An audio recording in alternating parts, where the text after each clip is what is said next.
The moment Mary completes her sketch of the Holy Family, the clock on the wall begins whirring again back in time as her surroundings blur into what looks like thousands of historical photos flashing before her more quickly than she can decipher them. It feels as if human history is being downloaded into her mind. When it suddenly stops, Mary finds herself standing outside of a cave-like structure near some young shepherds. As their flock quietly watches them from a distance, Mary marvels at the idyllic landscape that surrounds her.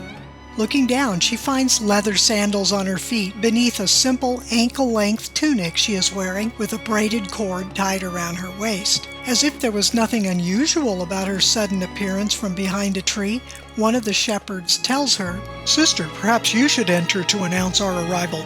You could warm them up to our incredible story about those mighty angels who sent us forth to honor the newborn king." Angels announcing the birth of Israel's newborn king to shepherds in the field? I must be in Bethlehem at the start of the 1st century. How is it that I, a 21st century Californian, can understand him without detecting the slightest accent? I must have been transformed into a native speaker. Mary suddenly realizes that she is standing before the real-life version of her drawing, the Nativity of the Lord Jesus Christ, and she somehow knows that these are not mere shepherds. They're Levitical shepherds who tend lambs for the temple sacrifice at Passover. Being transported through time apparently gave her certain knowledge of things known only to the inhabitants of that time.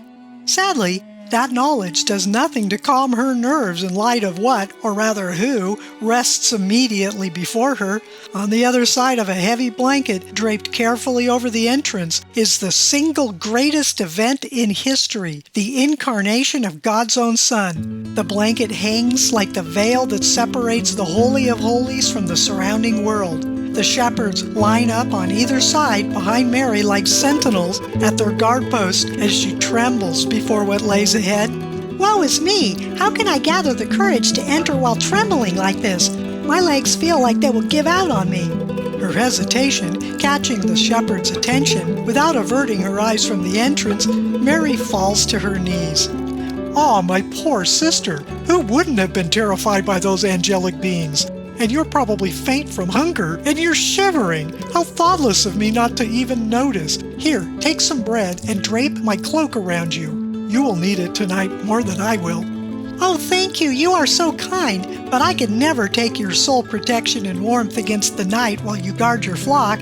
"Please, I insist. And it is indeed not my sole protection. For whenever we souls are in need, God provides every time. Take courage, sister, and welcome the newborn king for us so we boys won't make a sudden startling appearance like a bunch of bandits. Keep in mind, we're all on assignment from God's holy angels, and we're right behind you, so have no fear. I will count to 10, then Yossi will tap on his drum to announce our entry as men of goodwill. This is our divine duty, sister, so be firm in your divinely appointed duty."